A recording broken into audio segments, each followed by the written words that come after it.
मला अतिशय आनंद आहे की मुंबई महानगरपालिकेमध्ये एक दीर्घ अनुभव असलेले आणि त्याहीपेक्षा संघटनेत आणि जनतेमध्ये एक चांगला कनेक्ट असलेले हे दोनही नगरसेवक भारतीय जनता पक्षामध्ये प्रवेश करत आहेत। जगदीश अमीन हे काँग्रेसचे जिल्हाध्यक्ष देखील राहिले आहेत। आजच त्यांनी त्याचा राजीनामा दिलेला आहे आणि संघटनेचा एक मोठा अनुभव हा त्यांच्या पाठीशी आहे। अनेक निवडणुका त्यांनी जिल्हाध्यक्ष म्हणून त्या निवडणुकांचं संचालन केलं आहे,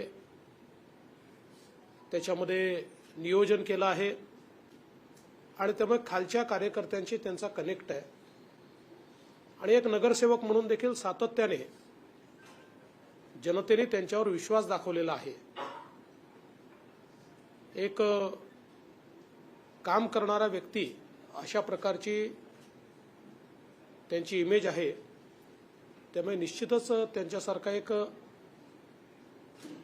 चांगला नेता हा भारतीय जनता पक्षामध्ये आला याचा आम्हाला आनंद आहे। त्यांच्या कार्याचा आणि अनुभवाचा जो काही फायदा आहे तो भारतीय जनता पक्षाच्या विस्ताराकरता विकासाकरता आम्ही निश्चितपणे करून घेऊ आणि त्यासोबत त्यांनाही योग्य प्रकारे सामावून घेऊन त्यांच्या अनुभवाच्या अनुसार ज्या ज्या योग्य संधी देता येतील त्या देण्याचा प्रयत्न आम्ही करू। राजेंद्र नरवणकरजी हे देखील अतिशय जमिनीशी जुडलेले अशा प्रकारचे नेते आहेत।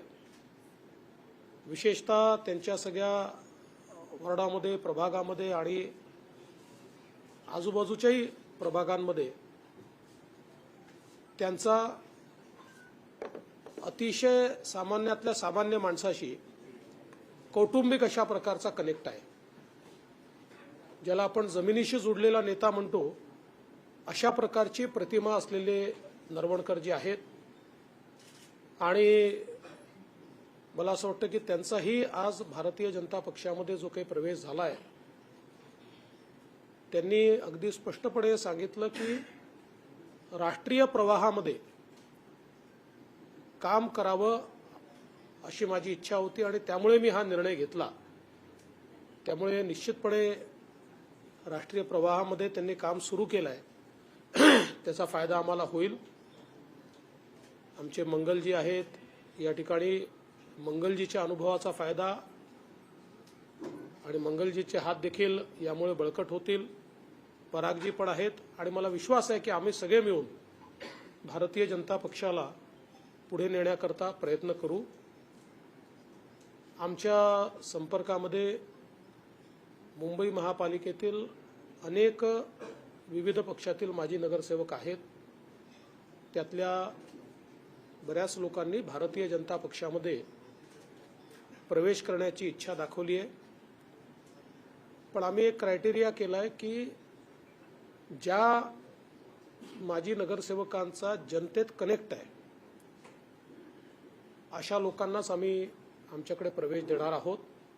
त्या पुढच्या काळात अजून काही प्रवेश हे भारतीय जनता पक्षामध्ये होतील आणि शेवटी सगळ्यांचं आकर्षण एकच आहे, ते म्हणजे भारताचे प्रधानमंत्री माननीय नरेंद्र मोदीजी आणि त्यांनी या देशाला बदलवण्याकरता जे काही काम या ठिकाणी केलेलं आहे ते सर्वांनी बघितलंय आणि मुंबई शहर ज्या प्रकारे मागच्या काळात युतीचं सरकार असताना आणि आता पुन्हा युतीचं सरकार आल्यानंतर बदलतं आहे, ज्या प्रकारचं इन्फ्रास्ट्रक्चर तयार होत आहे, ज्या प्रकारे या शहराकडे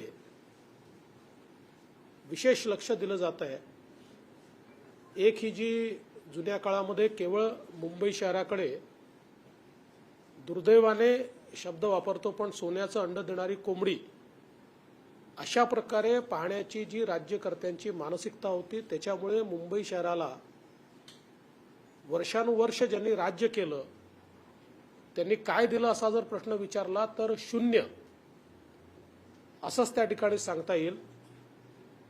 म्हणजे प्रमोदजी नेहमी सांगायचे की मुलगा 18 वर्षाचा झाला तर त्याला मिशी फुटतेच, त्याच्यामध्ये काही आईबापाचं कर्तृत्व नसतं. तशा प्रकारे मुंबईमध्ये जी काही थोडी बहुत कामं झाली ती स्वाभाविक अशा प्रकारची कामं त्यांच्या काळात झालेली आपल्याला पाहायला मिळाली. पण मुंबई शहराचा चेहरा मोहरा बदलण्याचं एकही प्रोजेक्ट हा त्यांच्या काळामध्ये ते करू शकले नाहीत. किंबहुना केवळ भाषणं करायची, भावनिक बोलायचं आणि मतं घेतल्यानंतर मुंबईकरांना विसरून जायचं, अशा प्रकारची जी रेजिम आपण बघितली. आणि अलीकडच्या काळात तर कोविडमधला भ्रष्टाचार, प्रेताच्या टाळूवरचं लोणी खाणे असा वाक्प्रचार वर्षानुवर्ष आपण वापरला. पण तो वाक्प्रचार म्हणजे नेमकं काय असतं तर ते बघायचं असेल तर कोविडच्या काळामध्ये मुंबई महानगरपालिकेमध्ये जो काही भ्रष्टाचार झाला, लोक मरत होते कारण ज्यांना कुठलाही एक्सपिरियन्स नाही, काल कंपनी तयार केली आणि आज त्यांना कोविड सेंटर दिलं आणि डॉक्टर न घेता, एम्प्लॉय न करता डॉक्टरांचे पैसे दिले गेले, नर्सेस नसताना नर्सेसचे पेमेंट दिले गेले आणि लोक मात्र तडफडून मरत होते. ही जी सगळी अवस्था आहे यातनं मुंबईला बाहेर काढायचं आणि लोकाभिमुख अशा प्रकारचं महानगरपालिकेचं शासन करायचं, या दृष्टीने आम्ही महायुती म्हणून एक चंग बांधलाय. ज्याही वेळी महापालिकेच्या निवडणुका होतील त्यावेळी निश्चितपणे आम्हाला बहुमत मिळेल आणि मुंबईला एक रिस्पॉन्सिव्ह अशा प्रकारचं महापालिका प्रशासन कसं असू शकतं हे आम्ही निश्चितपणे दाखवून देण्याचा प्रयत्न करू. आणि त्या प्रयत्नामध्ये हे जे काही नवीन साथीदार आम्हाला जगदीश अमीन आणि राजेंद्र नरवणकर यांच्या रूपाने मिळाले आहेत, मी त्यांचं अतिशय मनापासून स्वागत करतो आणि आमचे अध्यक्ष आशिष शेलारजी यांचं देखील अभिनंदन करतो आणि माझं बोलणं संपवतो. सर, एकीकडे मुंबई काँग्रेसला खिंडार पडत असताना महाराष्ट्र काँग्रेसमधील दिग्गज नेते अशोक चव्हाण भाजपाच्या संपर्कात आहेत, भाजपाच्या वाटेवर आहेत, अशी चर्चा सुरू आहे. काय सांगाल? मी तर तुमच्याचकडनं ऐकलं. असं आहे, मी एवढंच सांगू शकतो की काँग्रेसमधले अनेक चांगले नेते हे भारतीय जनता पक्षाच्या संपर्कात आहेत. ज्या प्रकारे काँग्रेस पक्ष गेले काही वर्षात वाटचाल करतोय त्यातनं कुठेतरी जनतेचे जे नेते आहेत, ज्यांचा जनतेशी कनेक्ट आहे, अशा लोकांची गुदमर त्या ठिकाणी होते. आणि म्हणून देशभरामध्ये हा ट्रेंड आपल्याला पाहायला मिळतोय की जनतेचे लोक हे भाजपमध्ये प्रवेश करतायत. त्यामुळे निश्चितपणे काही मोठे नेते भारतीय जनता पक्षाकडे येतील हा मला विश्वास आहे. आज मी तुम्हाला एवढंच सांगू शकतो, आगे आगे देखिए होता है क्या.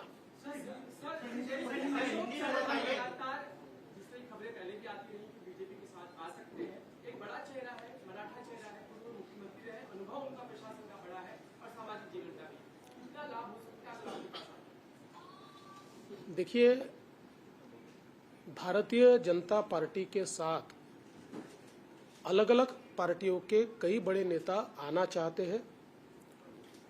विशेष रूप से कांग्रेस के कई नेता हमारे संपर्क में है, क्योंकि जिस प्रकार का व्यवहार कांग्रेस पार्टी के शीर्षस्थ नेताओं का रहा है, एक प्रकार से ये सारे नेता अपनी पार्टी में सफोकेट हो रहे हैं.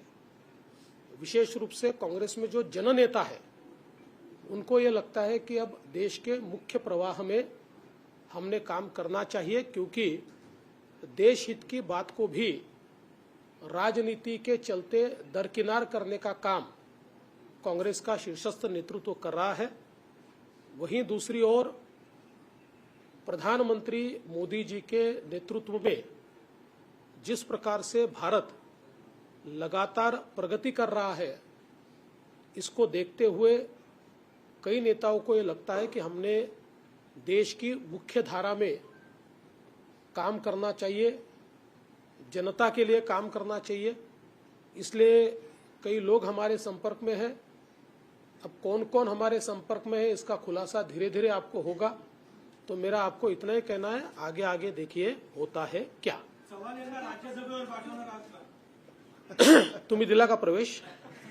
सर तुम्ही सूचक असं विधान करताय की आगे आगे होत आहेत, काय होणार नेमकं?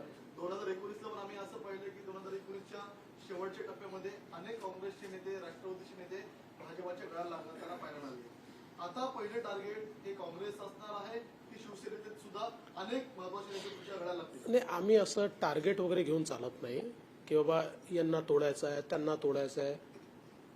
पण हे खरंच आहे की सगळ्याच पक्षातले,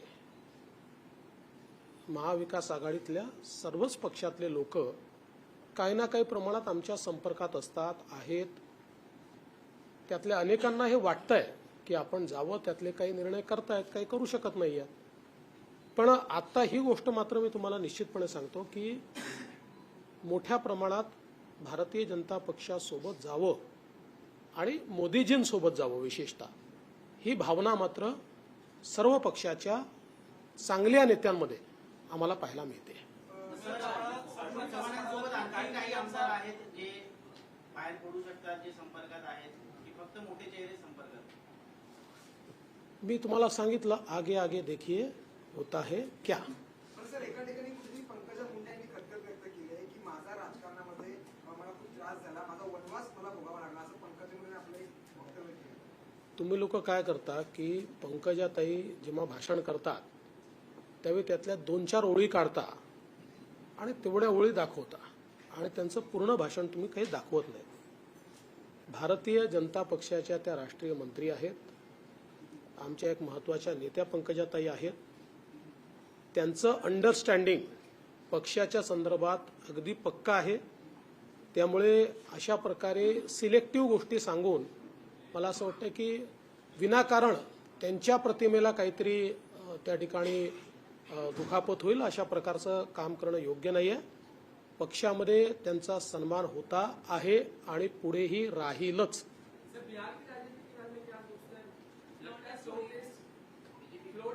भैया, मैं महाराष्ट्र का नेता हूं, मुझे बिहार के बारे में कोई जानकारी नहीं। पहले थी, मैं बिहार का जब प्रभारी था तो चुनाव के समय मुझे बिहार की राजनीति पता थी, लेकिन उसके बाद हमारे पार्टी में ये होता है कि आपको जो काम दिया जाता है वो काम आप करते हो, करने के बाद उसमें अटकते नहीं हो।